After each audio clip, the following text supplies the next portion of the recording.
Assalamualaikum, nama saya Muhammad Iqbal Ramadan dari kelas PLA absen 10. Ingin menjelaskan apa sih itu proposisi. Sebelumnya kita ingin menjelaskan tentang isi dari PPT saya. Pertama, yaitu pengertian dari proposisi. Kedua, unsur dari proposisi. Tiga, kalimat dari proposisi. Empat, contoh dari proposisi itu. Sebelumnya, apa sih proposisi itu? Proposisi merupakan sebuah pernyataan yang menggambar keadaan benar atau salah dalam bentuk sebuah kalimat. Kedua, istilah proposisi biasa digunakan dalam analisis logika, di mana keadaan peristiwa secara umum melibatkan seseorang atau orang yang dirujuk dalam kalimat. Unsur-unsur dari proposisi. Sebenarnya, apa yang dimaksud dengan unsur dari proposisi?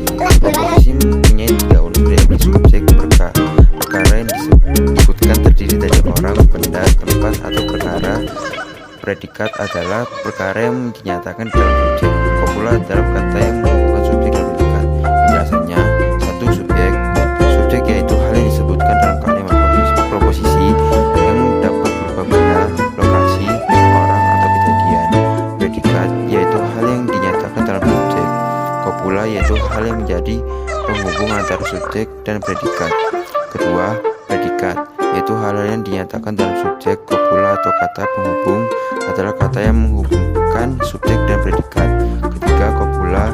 Pengertian kopula adalah kata yang menghubungkan subjek dan predikat. Kopula dalam kalimat bahasa Indonesia tidak selalu dipakai, tetapi dalam proposisi kopula wajib digunakan. Contoh kata kopula yaitu satu adalah, dua ialah, itu, dan tiga sebagainya. Empat, kuantor atau quintivier. Kuantor adalah suatu istilah yang menyatakan berapa banyak dari suatu objek dalam suatu sistem. Kalimat kuantor disebut juga sebagai kalimat umum atau general. Contoh dari kalimat proposisi. Kalimat proposisi merupakan sebuah pernyataan yang melukiskan beberapa keadaan, biasanya tidak selalu benar atau salah dalam sebuah kalimat. Satu, menggunakan subjek di proposisi, contohnya saya pergi. Dua, menggunakan predikat di proposisi, contohnya saya pergi. Tiga, menggunakan kopula atau kata hubung di proposisi, contohnya saya pergi ke sekolah.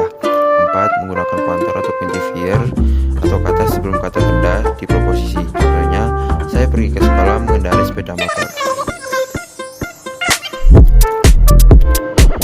Contoh apa yang disebut dengan teks proposisi. 1. SMK 4 Malang berada di Kota Malang, Provinsi Jawa Timur.